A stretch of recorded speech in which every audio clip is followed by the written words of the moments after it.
algo que, ¿no?, que disminuye la presión arterial. Entonces, a nivel de riñón, el sistema yuxtaglomerular, que de hecho está sensando todo lo que pasa en nuestras células, nuestra sangre, este sistema yuxtaglomerular inmediatamente secreta a una proteína con actividad enzimática que se llama renina. Esta renina se secreta de allá, del sistema yuxtaglomerular, viaja a la circulación y se topa con una proteína que estamos produciendo todo el tiempo, el angiotensinógeno. Esta es una pequeña proteína con una vida media muy corta, que se secreta todo el tiempo por si es necesaria, pero como generalmente no, pues se degrada rápido. Pero eventualmente, cuando se topa con la renina que la corta, entonces la convierte en angiotensina 1. El angiotensinógeno es una secuencia de proteína muy larga, además de 222 aminoácidos.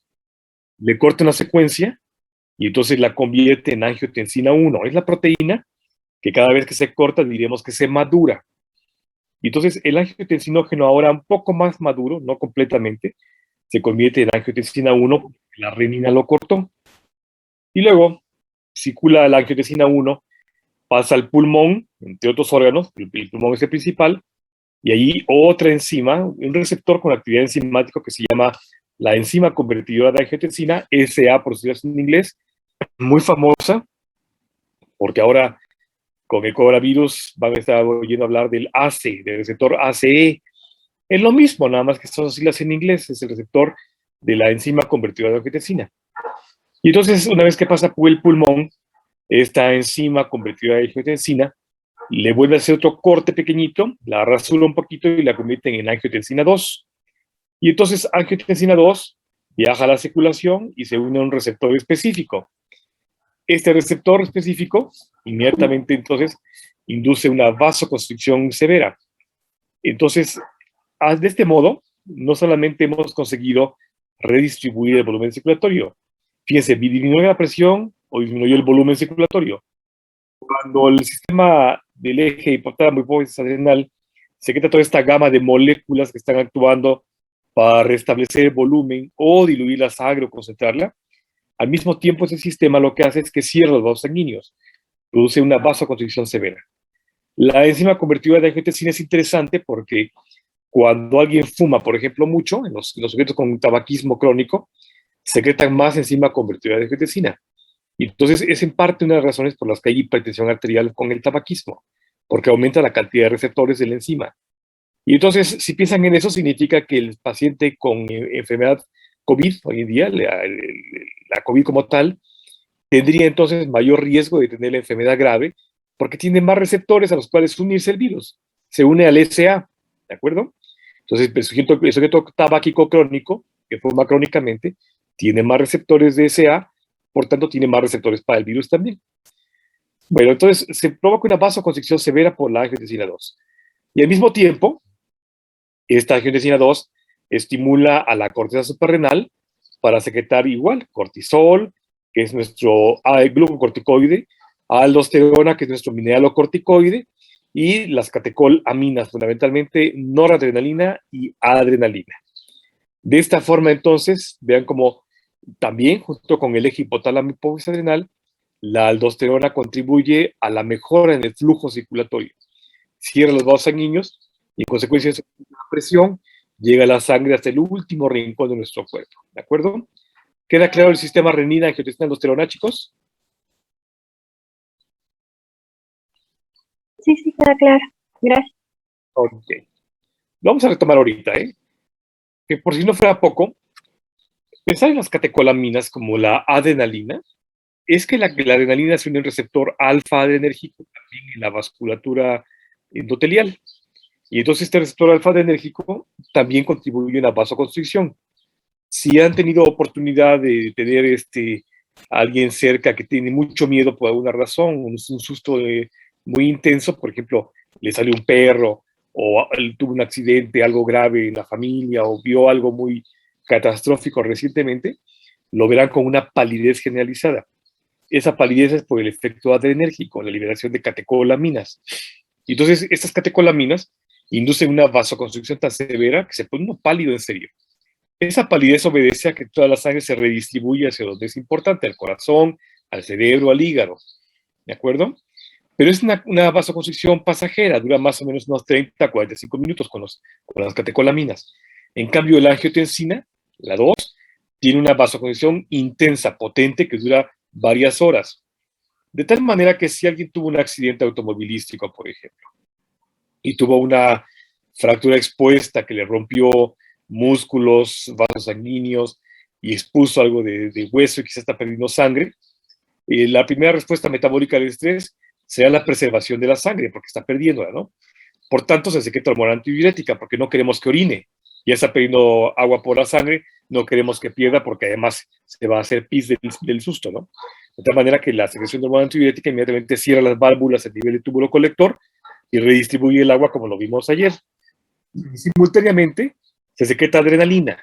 La adrenalina lo mantiene alerta, le envía todo el flujo circulatorio al cerebro para que pueda responder pronto, rápido, de manera eficiente ante cualquier otro estresor o evento que sea importante responder rápidamente. Pero es pasajero, es decir, dura más o menos unos 15, 30 minutos cuando más. En cambio, 45 lo mucho. En cambio, el sistema renina-angiotensina aldosterona induce esa vasoconstricción intensa, severa, que garantiza que en las próximas horas va a sobrevivir, aun cuando tenga una pérdida importante de agua por la sangre, ¿de acuerdo?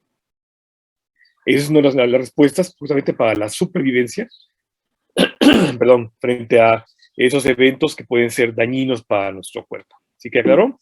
Entonces, como ven, hay una interacción tanto en el sistema renina-angiotensina-aldosterona como en el eje hipotálamo hipofisarenal, fundamentalmente para la estimulación de las glándulas suprarrenales, que están ubicadas en la parte apical de ambos riñones. Si pensamos en el coronavirus, y ese es un corolario cultural que me permito insertar en la clase de bioquímica solamente para que no nada más hablemos del eje como tal, si piensan ustedes en el coronavirus, que es la pandemia actual que estamos todavía padeciendo, este coronavirus, aquí está, se une a este receptor ACE2. Es ese mismo, el receptor de la enzima convertidora de angiotensina. Por eso decía que quienes fuman mucho, perdón, o los hipertensos, tienen de manera natural más receptores. Y si tienen más receptores, significa que tienen más vasoconstricción. Y si tienen más vasoconstricción, entonces significa que tienen más hipertensión. Y si tienen más receptores, porque tienen más vasoconstricción, tienen más zonas de adhesión del virus. Por eso es que es más común que se infecten de forma grave que alguien que no fuma. Una vez que se une a su receptor, la enzima convertida de angiotensina, ACE2 por siglas en inglés, el ECA para nosotros en español, se induce una serie de señales, ¿no? Se hace una fusión a la membrana y luego se libera el virus y ahí hay un problema. Porque los fragmentos virales de la destrucción celular, el ECA es la enzima convertidora de angiotensina. Sí, Carmen, todos, sí, doctor. El ECA es la enzima convertidora de angiotensina, gracias, doctora, que es el ACE2 en inglés, pero para nosotros es el ECA, del que hablé en la diapositiva anterior, que mencionábamos como la enzima que corta la angiotensina 1 para formar la angiotensina 2. Ese es el ECA. Aquí está como ACE2 porque está en inglés. Entonces sé yo que una vez que el virus se une al receptor de superficie ACE2 o ECA para nosotros en español, libera estas fracciones virales, estos residuos virales, que se van a la circulación, o sea, se hacen fragmentos como tal, se destruye, pues es una citólisis. Se destruyen células junto con fragmentos virales. Y entonces estos fragmentos virales son fagocitados por células inmunológicas, particularmente por macrófagos, polimorfonucleares. Y entonces estos macrófagos, que luego ya tienen en su interior los residuos virales, se van a activar para intentar deshacer en todo caso al virus. Problema, no solamente no lo deshacen, sino que el virus se replica. Y entonces toma como un vehículo de transporte a las células inmunológicas, o sea, las infecta, y así se moviliza hacia otros órganos. De tal suerte que migra a través de la circulación y justamente en la circulación también hay receptores ACE2, los que decía yo que van a ser los responsables de la vasoconstricción en parte de la angiotensina 2. Y entonces una vez que se van a la circulación, también se van a todos los órganos que tengan la expresión del receptor ECA2, que es para nosotros, o ACE2, que es en inglés. Ese es un problema del coronavirus, porque si piensan en todos los tejidos que tienen los receptores ACE2 o del ECA, pues, Vean cómo está aquí el cerebro, que produce edema, degeneración neuronal. A nivel pulmonar, el edema severo, porque hay una inflamación, una respuesta inflamatoria, que si se acuerdan ya habíamos mencionado que era la tormenta inflamatoria que han descrito, ¿no? La formación de una membrana hialina con un moco muy espeso que lleva a una neumonía grave atípica, formación de microtrombos, porque hay destrucción celular, como ya vimos, hay inflamación de la vasculación, de la vasculatura, en consecuencia se forman pequeños coágulos que van a dar lugar a microtrombos, se hace un exudado de este moco que mencioné, por reacción inflamatoria, inunda los pulmones y da lugar al engravamiento de la neumonía atípica, se organiza y se hace fibrosis, se queda duro el pulmón, eso a nivel de pulmón. A nivel de riñón, mata a las células por necrosis, por inflamación y necrosis en esas zonas focales, por tanto va a tener insuficiencia renal de algún tipo. Igual inflamación de la vasculatura, fundamentalmente a nivel de microcirculación, y sin la microcirculación están justamente las nefronas, ¿no? Vean a nivel de hígado también, y hay daño hepático, daño biliar, a nivel de páncreas, inflamaciones que pueden dar lugar a pancreatitis, daño a los islotes de Langerhans, y en consecuencia quizás una diabetes mellitus secundaria A, la infección por coronavirus, a nivel de fibra muscular igual, necrosis por muerte de células musculares, atrofia del músculo, lo mismo a nivel de corazón, y ahora se describe una miocarditis, una inflamación de la musculatura cardíaca, con igual edema, derrame pericárdico, atrofia de fibras musculares, infiltrados inflamatorios, y lo mismo a nivel de circulación, ¿no? El problema es que vean ustedes la gama de órganos que son propios para la enzima convertidora de angiotensina. Aquí está en verdecito los que lo expresan, y en rojito los que tienen una deficiencia, pero no significa que no tengan, tan solo no son tan abundantes. Entonces, de ahí en fuera, estamos apenas aprendiendo y no sabemos lo que nos espera en un futuro, en la era post-COVID, donde no sabremos en realidad cuáles van a ser las consecuencias de haber padecido la enfermedad. Quizás a largo plazo, a mediano plazo, veremos entonces las consecuencias de una falla renal, falla hepática, falla pulmonar, alguna deficiencia inmunológica, falla cardíaca, falla ovárica, falla testicular, quién sabe, ¿no? Que es un montón de órganos que son residentes o secretores de la enzima convertidora de angiotensina como tal, y por tanto de receptor específico para el coronavirus. En fin, luego este corolario cultural que viene de la mano de la enzima convertidora de angiotensina, les quiero platicar de esto entonces. Se da una señal simpática del sistema simpático. Esa señal simpática da lugar a la vasoconstricción con la liberación de la renina propiamente a nivel del sistema yuxtaglomerular, ¿de acuerdo? Luego esta renina, que es la proteasa, si se resumen, la renina, que es la proteasa que se secretó del sistema yuxtaglomerular, va a activar al angiotensinógeno, que secretamos de manera normal en el hígado, pero que degradamos muy rápido a menos que se ocupe. Y entonces, este angiotensinógeno se convierte en angiotensina 1, pasa por el pulmón, en la ECA. El pulmón es el principal, pero ya vieron ustedes todos los receptores que hay en el cuerpo, ¿no? Casi, bueno, no casi, prácticamente toda la sangre va a pasar invariablemente por el pulmón como primer paso. Entonces, es más fácil que los receptores ECA que están en el pulmón la conviertan en angiotensina 2. Pero en ese sentido, cualquier otro órgano podría ser susceptible de cortar la angiotensina 1 para convertirla en la 2.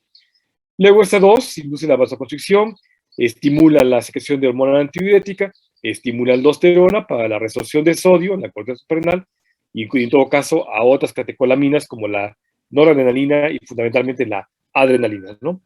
De ese modo, entonces estamos viendo cómo se cierra todo el ciclo para la respuesta metabólica a la hipovolemia o la hipotensión arterial.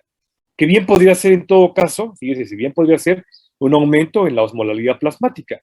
No necesariamente una hipovolemia, sino un aumento en la osmolalidad plasmática. ¿Cómo quién aumenta la osmolalidad plasmática? Por ejemplo, el sujeto diabético, que ayer mencionábamos que tiene aumento de coloides, como la glucosa, macromoléculas como lípidos, proteínas, o cristaloides, como iones, el sodio, por ejemplo, hipercloremias, el cloro, hiperpotasemias, en fin. Cualquiera que sea la condición que aumenta la concentración de osmolitos, o bien que disminuye el volumen circulatorio o la caída de la presión arterial, activará entonces el eje hipotálamo hipófisis adrenal y el sistema renina angiotensina aldosterona casi en paralelo. ¿De acuerdo? ¿Queda duda de claro, chicos?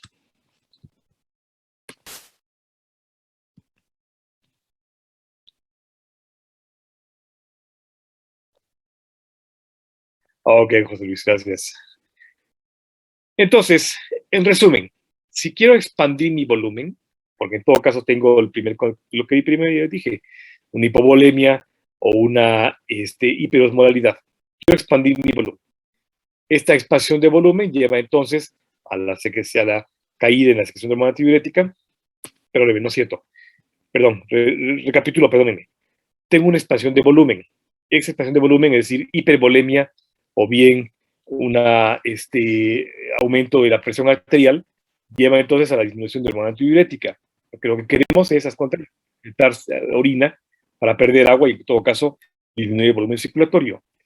Al mismo tiempo, las orejuelas auriculares principalmente secretan un péptido muy pequeñito que se llama el péptido natriurético, que contribuye en parte con la resorción también de sodio a nivel tubular. El péptido natriurético es una serie de proteínas, pequeños péptidos, no solamente es uno, que tienen varias funciones. La más importante es la resorción de sodio, pero actúan a nivel de neurona, por ejemplo, promoviendo la neurogénesis, a nivel de células, promoviendo la regeneración celular, en fin, tiene varias funciones, pero el principal es la resorción de sodio.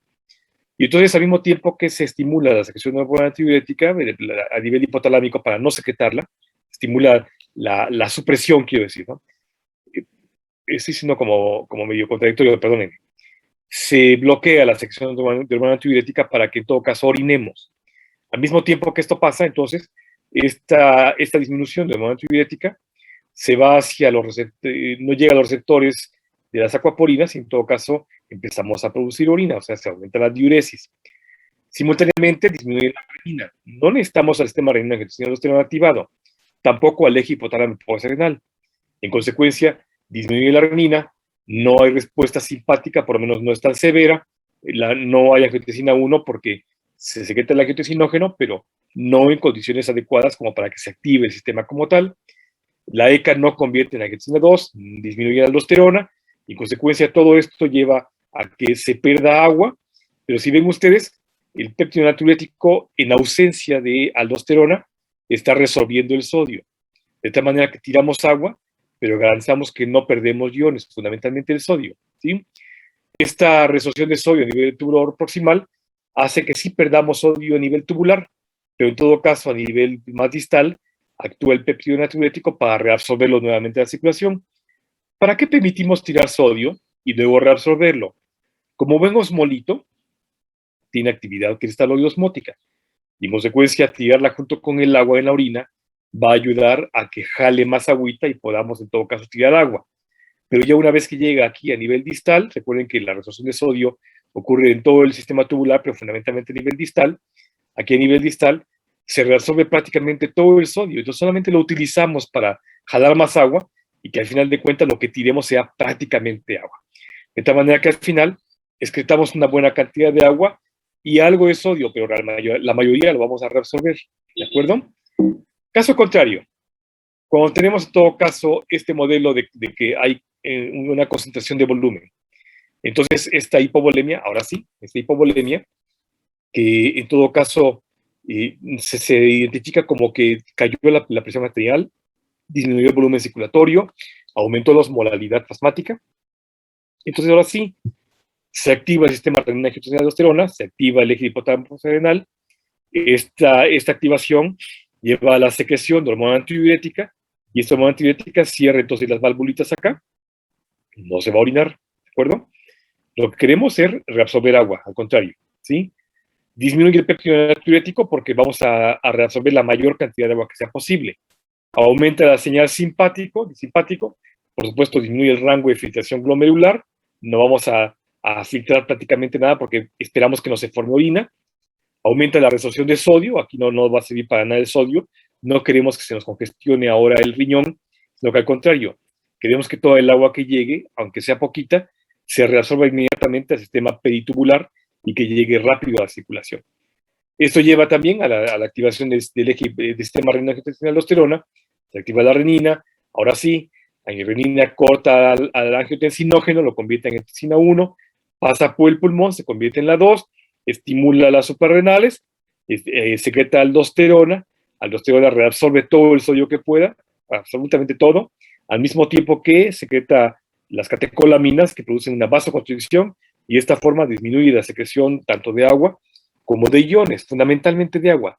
No estamos tirando nada de agua, prácticamente nada, y todo lo estamos reabsorbiendo. ¿Sí queda claro? Aquí el sodio no nos va a servir para nada, porque si tuviésemos una caída de sodio, aquí, si permitiéramos, como el modelo anterior, el paso de sodio a nivel tubular, entonces el sodio llevaría a un edema de riñón, es decir, a una hidronefrosis. Y no queremos eso, porque el riñón está cubierto por una cápsula fibrosa, que en todo caso no es sensible. Si aumenta el volumen dentro de esa cápsula, el riñón empieza a comprimirse, a compactarse, y empezará a tener sufrimiento, y en todo caso insuficiencia renal. Y no queremos eso. Por eso, al contrario, todo el agua que se va a reabsorber por el sistema tubular, inmediatamente es enviada a la circulación general por los vasos perinefronales, que llegan rápidamente a la circulación, y en todo caso restablecen el volumen circulatorio, o disminuyen la osmolalidad, o aumenta la presión arterial. ¿Queda claro, chicos?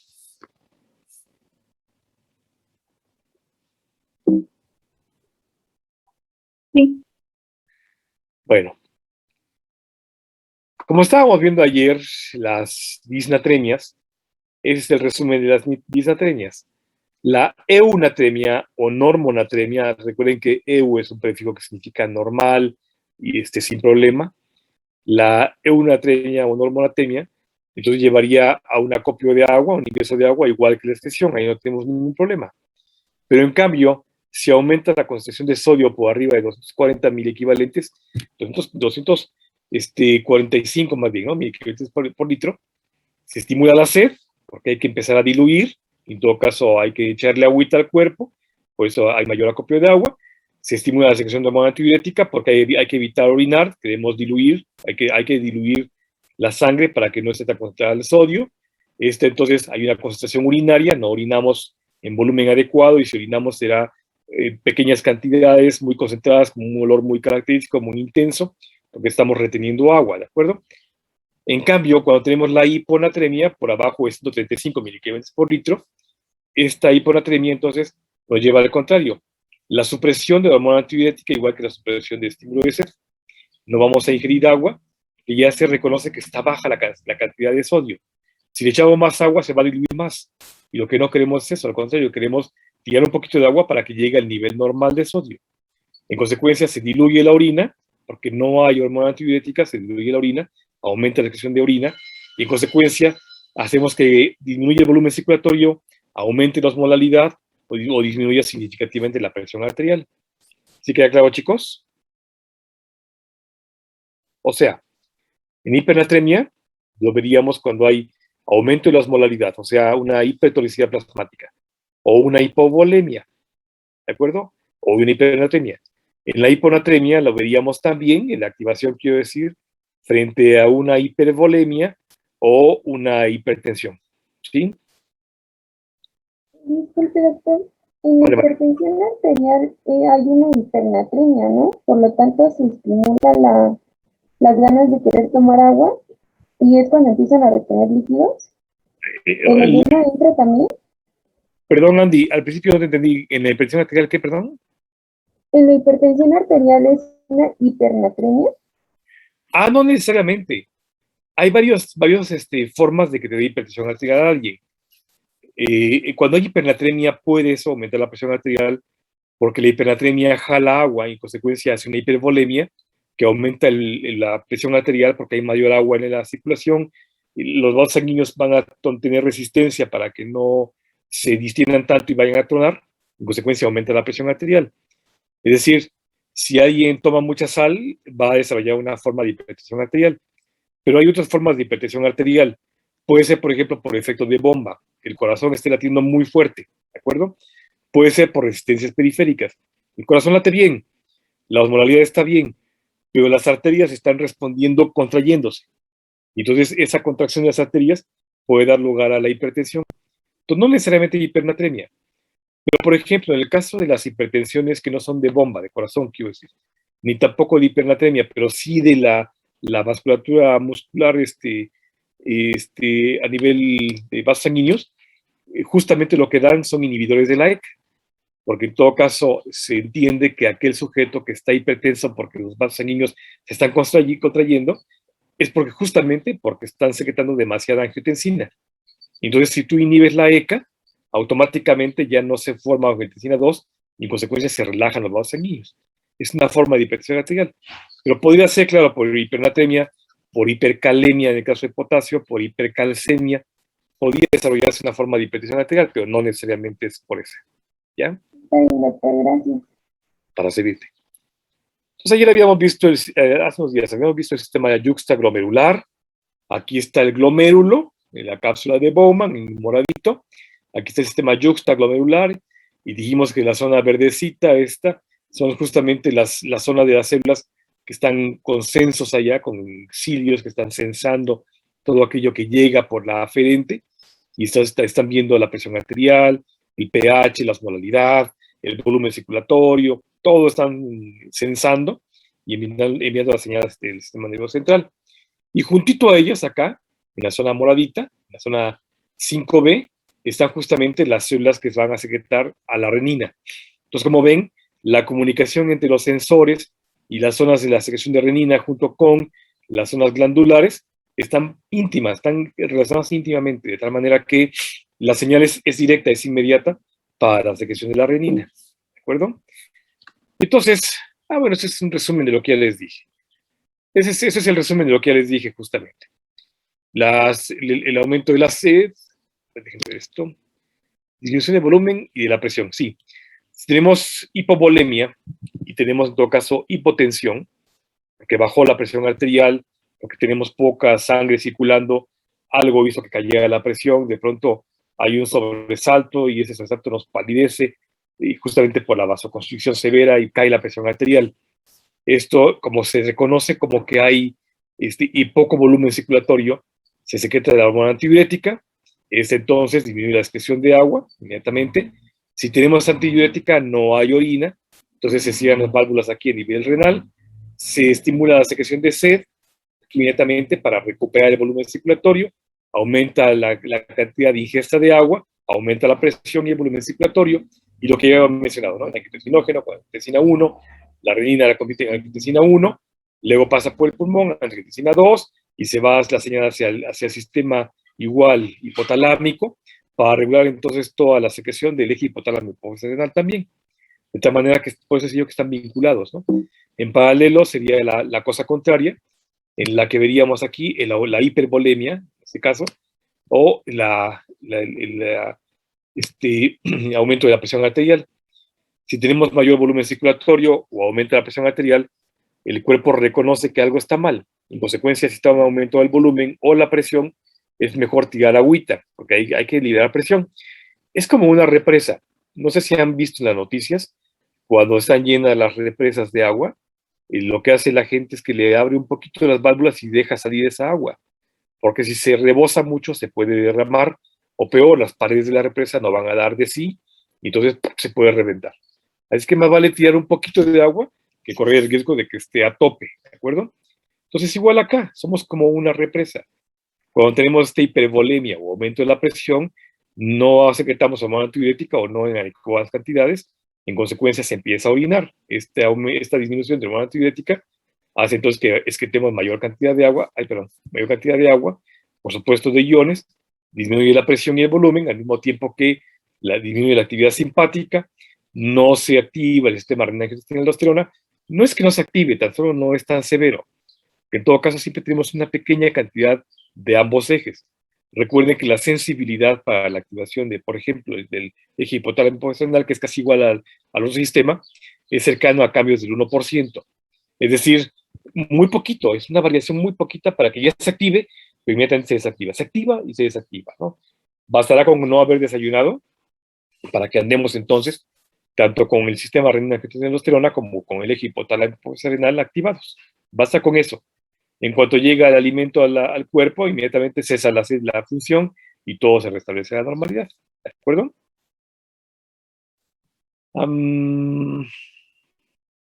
Sí, es normal que la hipertensión arterial, pregunto a Omar, si las personas hipertensas siempre orinan. Es normal que frente a la hipertensión arterial, como hay una señal anómala de que aumenta el volumen circulatorio, no es cierto, no aumentó el volumen. Lo que aumentó es la presión. Como están cerrados los vasos sanguíneos, o puede ser que haya aumentado verdaderamente si hay un osmolito, por ejemplo, el diabético, el hipertenso que tiene hiperosmolalidades y cristaloides, por ejemplo, sí, se reconoce como una hipervolemia y entonces se empiezan a orinar un poquito más. De allá que el hipertenso suele tomar un poquito más de agua de lo normal o tenga más sed de lo normal, e inclusive se recomienda que se mantenga más tiempo hidratado, porque si no, va a empezar a tener falla renal, porque se está orinando en exceso y no se está recuperando el volumen circulatorio. ¿Ya? Este es lo mismo que ya les dije, no voy a hacer también porque es parte de lo mismo, ¿de acuerdo? Es el resumen nomás de lo que ya les mencioné. Mejor quería platicarles de esos sistemas que estamos viendo ahora en paralelo. Pero Omar, ¿sí respondí tu pregunta? Sí, gracias. Ok. De esos sistemas que estamos viendo en paralelo, quiero platicarles mejor de algunas entidades clínicas que son importantes, que inclusive para ustedes como próximos médicos generales y futuros especialistas que van a tratarnos a nosotros en el futuro como sus pacientes, que yo quiero que mejor los conozcan. Y uno de ellos son los trastornos de la actividad de las glándulas suprarrenales. Quiero mencionar, por ejemplo, esta mañana el síndrome de Cushing. Ese síndrome de Cushing es una hiperactividad de la corteza suprarrenal, fundamentalmente por cortisol. Es un síndrome que se da de manera constitutiva cuando por alguna causa la corteza suprarrenal se sobreestimula y entonces secreta demasiado cortisol.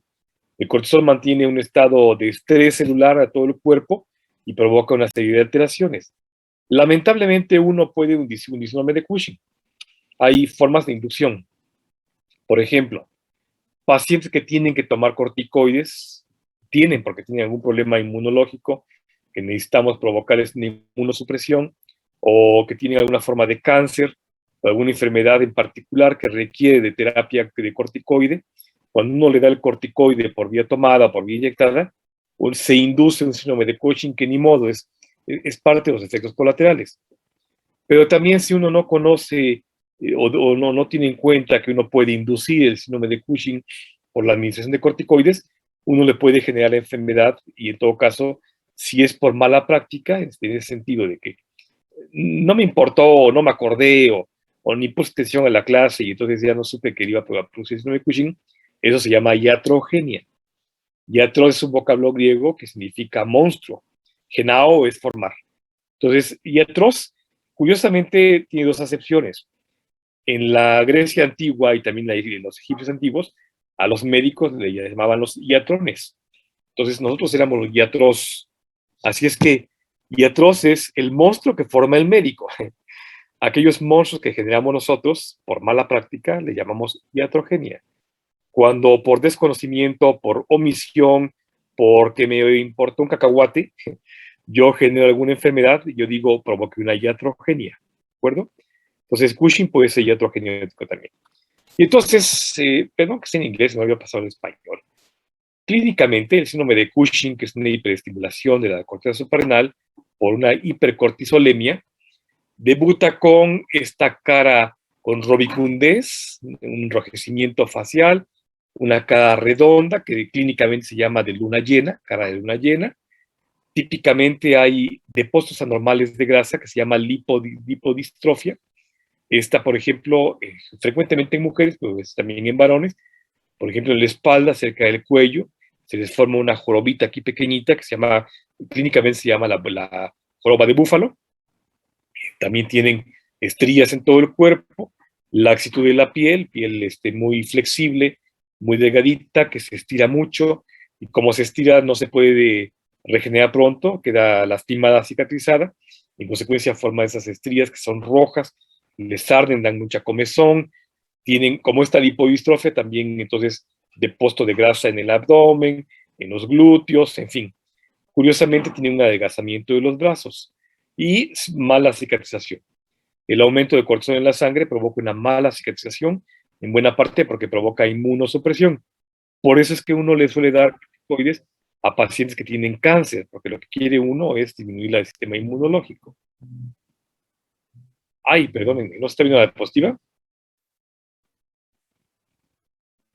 No, pero creo que no se cambió. Voy a volver a poner, ¿eh? Va de nuevo, a ver.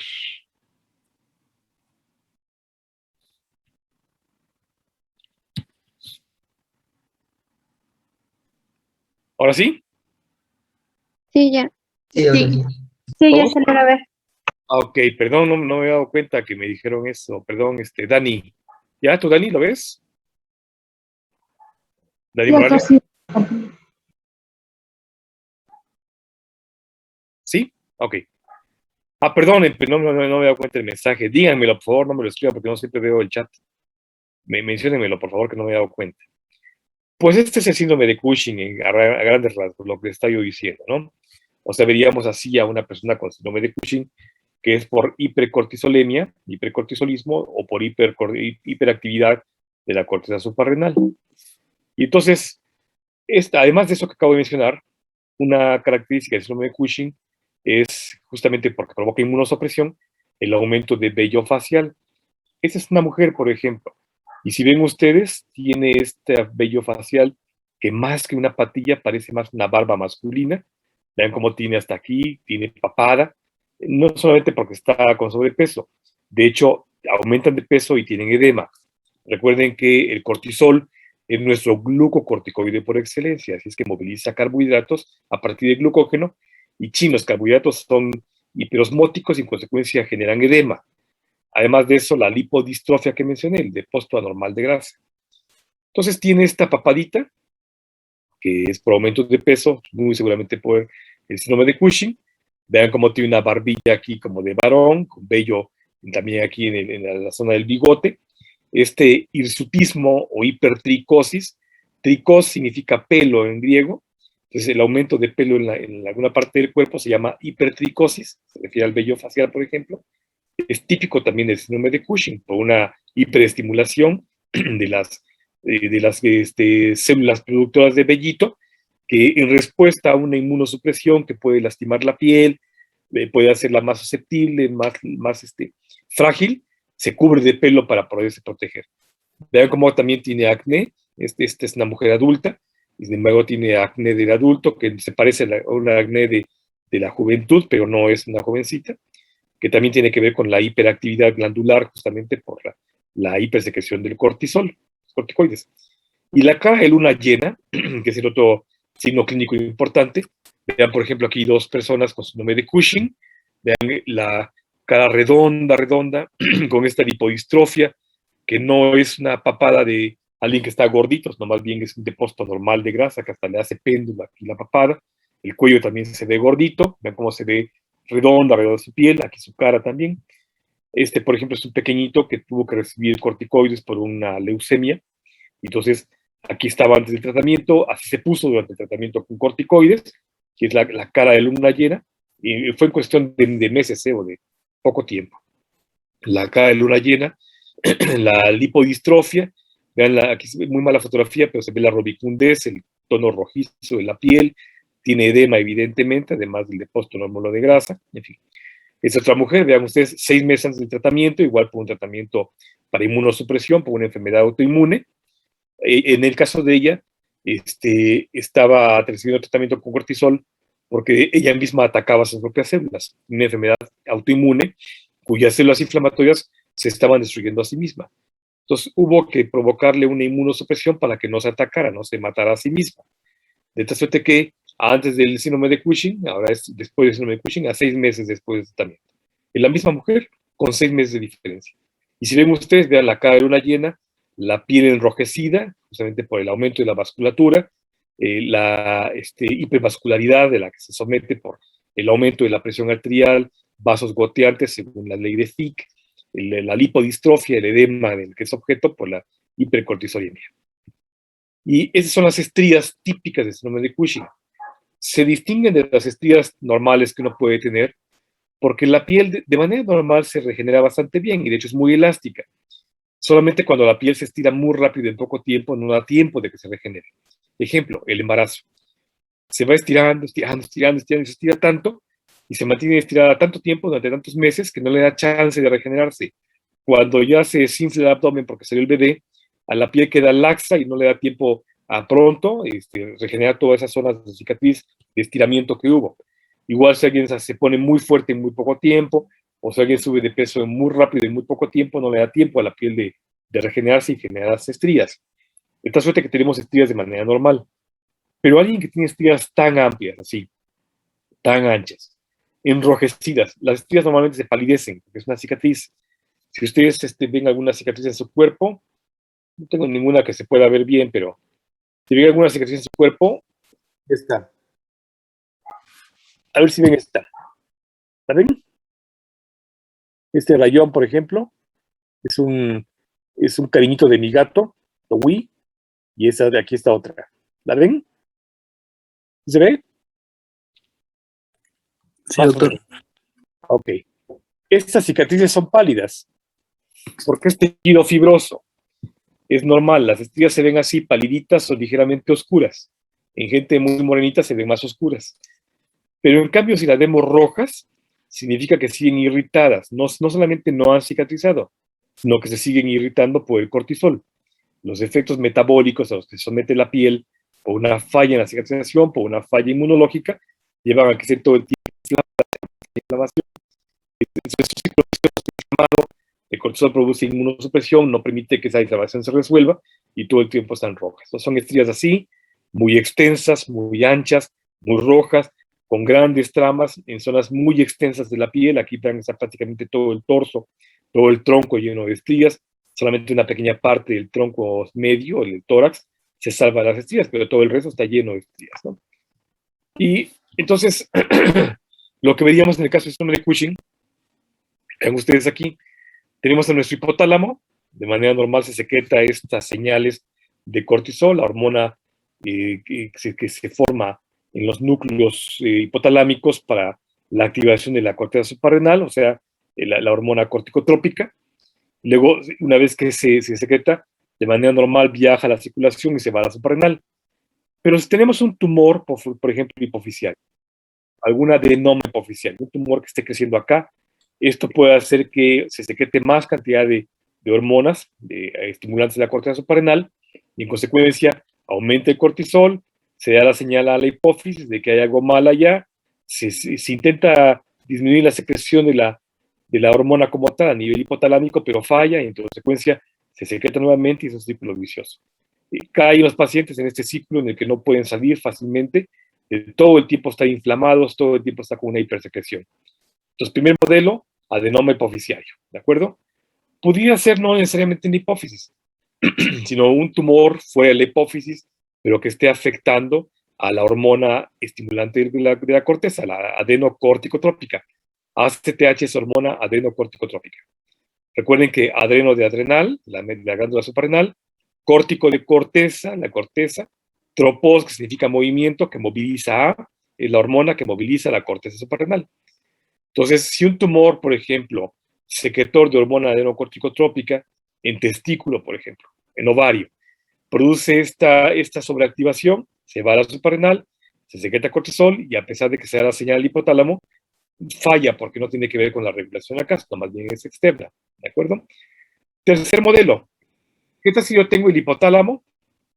Y en todo caso, está bien la señal hipotalámica, se secreta bien la señal para la adenocorticotrópica, pero el tumor está a nivel suprarrenal. Aquí está un tumor suprarrenal. En todo caso, este es automático, es autónomo, y empieza él solito a secretar un montón de cortisol, que aunque se envía la señal a la hipófisis para no secretar más corticotrópica, y el hipotálamo dice, ok, ya no produzco, pues la señal falla, porque en todo caso aquí a nivel de la fábrica es la que está fallando, no la señal para la inducción, sino la fábrica directamente. De tal manera que tendríamos tres elementos importantes clínicamente para pensar en el síndrome de Cushing. Tumores hipoficiarios, adenoma hipoficiario es el más importante, tumores secundarios, pero estimulantes de la adenocorticotrópica, por ejemplo, de hormonas sexuales, y tumores suprarrenales. O sea, podríamos tener también una adenoma renal que estuviese provocando acá, a nivel de la glándula suprarrenal, la secreción de hormonas de cortisol para la hipercortisolemia. ¿De acuerdo? Esto que es parte observable. ¿Qué veríamos cuando tenemos el síndrome de Cushing o el otro síndrome que tiene que ver con aldosterona, que se llama el síndrome de Cohn, que se parecen mucho? Veríamos una poliuria. En general, cuando se afecta este sistema hipotalámico, lo que veríamos es una poliuria. Ya hemos dicho ayer y anterior que la expresión de más de 3 a 5 litros de orina al día ya se considera poliuria. Poliuria patológica cuando no hay una causa que justifique la excreción de orina. Fisiológica, si es que me dio mucha sed y estuve tomando mucha agua, es normal que orine más. No es el caso de estos días, pero supongamos que estuviésemos como hace unas semanas, que hacía un calor brutal en Oaxaca. ¿Se acuerdan que hace unas semanas tuvimos un par de días que estábamos, pero asándonos? Si fuera ese el caso que estábamos así, con un calor infernal en Oaxaca, entonces hubiésemos estado tomando 3, 4 litros de agua en todo el día, porque a cada rato nos da sed. Entonces es normal que, o esperarse que orináramos 3 o 4 litros de agua porque tomamos esa cantidad. Esa es una poliuria fisiológica y es transitoria. Mientras nos dio calor, mientras nos hidratamos, pues fue normal. Otra poliuria fisiológica, me eché unas cervezas, más de la normal, y entonces la hipervolemia que me produjo la hiperproteinemia de la cerveza, me induce una poliuria transitoria, pero que se va a resolver cuando me pase la cruda, diga yo a la cruda realidad, y me vuelva a rehidratar, ¿de acuerdo? Esa es una poliuria transitoria y fisiológica. Pero patológica, cuando no hay una justificación. Por ejemplo, no sé por qué tomo tanta agua, y así como tomo, así sale. No me explico por qué. Podría ser por un aumento del cortisol en sangre, un aumento de aldosterona en sangre, síndrome de Cushing, síndrome de Cohn, o bien otra razón que vamos a ver más adelante. Pero en todo caso hay que recordar que la orina tiene dos componentes importantes. Este volumen que es necesario para excretar el soluto, o sea, el aclaramiento osmolar, es decir, el agua que arrasa todos los solutos, todos los detritos, las células muertas, las toxinas, todo aquello que no nos sirve en el cuerpo, y el volumen de agua libre de soluto como tal. O sea, agua que sí estamos tirando, que es el exceso de nuestro cuerpo. Tanto una cantidad que nos sirve para arrastrar, como aquella que verdaderamente no nos sirve para nada, y es un exceso en el cuerpo que nos puede llevar a hipervolemia, ¿de acuerdo? Es el modelo que dije hace rato, el que se hidrató en exceso porque hacía mucho calor. Cuando se sobrehidrata, entonces tira más agua de la normal porque no necesita tanta, y en todo caso, una buena cantidad de agua arrastra al mismo tiempo algunos solutos que no van a ser importantes para el cuerpo. De tal manera que esta poliuria, que nos lleva a este volumen exagerado de orina, más de 3 litros de agua al día, 5 litros de agua al día, es típica también de una enfermedad típica que se llama la diabetes insípida. Hay dos tipos de diabetes. Cuando veamos la otra, la vamos a ver con carbohidratos. La otra diabetes es la diabetes mellitus. La mellitus viene del griego mele, que significa miel, porque es dulce. En cambio, la insípida, pues como siempre lo dice, no tiene sabor. Ya los griegos antiguos habían visto esta distinción. Pacientes de la antigua Grecia que orinaban en exceso, pero que notaban que algunos de ellos su orina era muy clara y no sabía nada, y otros su orina era amarillita y sabía dulce. De hecho, los que la orina era clara era como si tuvieran agua, en cambio la que sabía dulce atraía a hormigas y a otros insectos, ¿sí? Por eso el nombre de mellitus, porque era miel, como si estuvieran tirando miel por la orina. Esta insípida puede ser de inicio abrupto, o sea, de la nada de repente empezar, sin embargo, es progresivo, es igual en ambos sexos, no distingue hombres o mujeres, es muy raro en la infancia, es más frecuente en la segunda década de la vida, o sea, a partir de los 10, 20, perdón, los 20 años de edad en adelante es que se puede presentar la diabetes insípida, aunque sí hay casos reportados de niños con diabetes insípida. Hay algo muy interesante clínicamente que ustedes deben aprender, la predilección por agua helada, fría, helada. La polidipsia. Poli es mucho, dipsos, un vocablo griego que significa sed. Así es que el aumento en la sed es la polidipsia. Y luego, como ya dijimos, la excreción de orina exagerada de 3 y vean ustedes hasta 15 litros de agua. Evidentemente, quien orina 15 litros, por supuesto que se asusta, ¿no? Nadie en su sano juicio va a orinar 15 litros al día al baño, ¿no? Nadie, y cualquiera se daría cuenta que algo está mal, que estamos llenando ese volumen, evidentemente tomando esa cantidad, ¿no? Típicamente hay una nocturia, o sea, más orina en la noche que en el día, sin variación diurna. Puede haber insomnio, justamente porque la vejiga se llena mucho, lo hace que se despierte muchas veces, orinar mucho volumen de orina, y en consecuencia amanece fatigado, con irritabilidad, con una falla general, en fin, ¿de acuerdo? ¿Hasta aquí se acabó la diabetes insípida?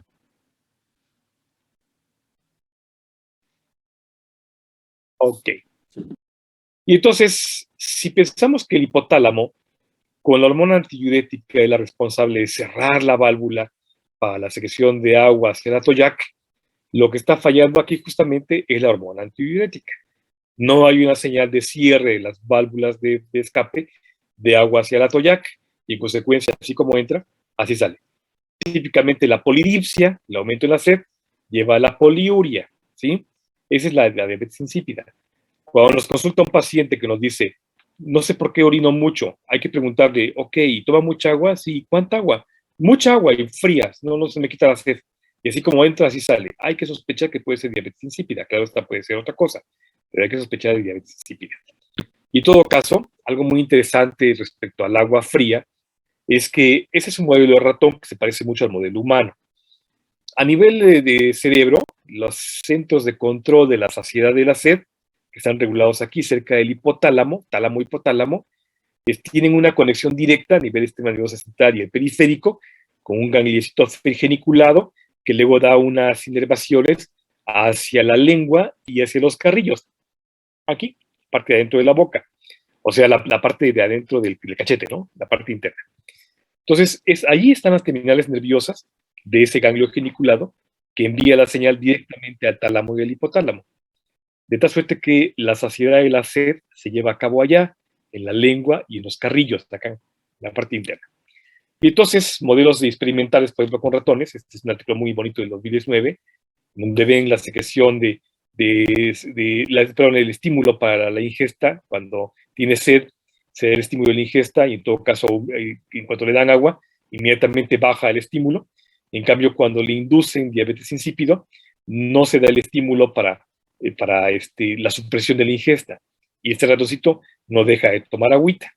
Eso ha llevado a pensar entonces que en el humano ocurre exactamente lo mismo. El ganglio geniculado que envía sus ramas hacia los carrillos, hacia la lengua, fundamentalmente la parte de la frente de la lengua, la punta, esos reconocen como sensores la sed y en todo caso la supresión de la sed. De tal manera que uno puede engañar al cerebro.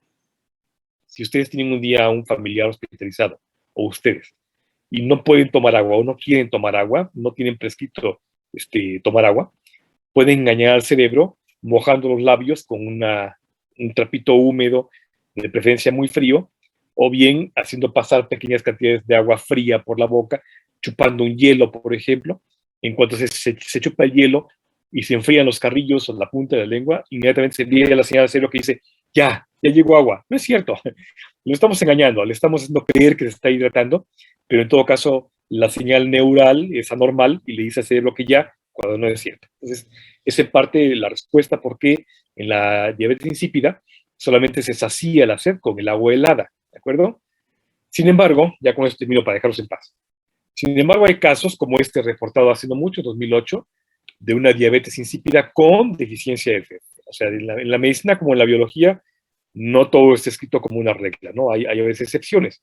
Es un caso, por ejemplo, un reporte de caso de una persona que tenía diabetes insípida y que sin embargo no tenía sed y sin embargo tenía diabetes insípida. En fin, ¿dudas, chicos?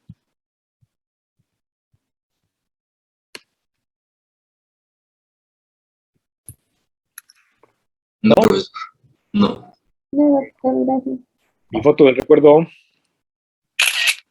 Gracias. Me gusta verlos, chicos. Gracias. Nos vemos mañana. Terminamos de hablar de esto mañana. Hasta mañana, doctor. Cuídense mucho. Hasta mañana.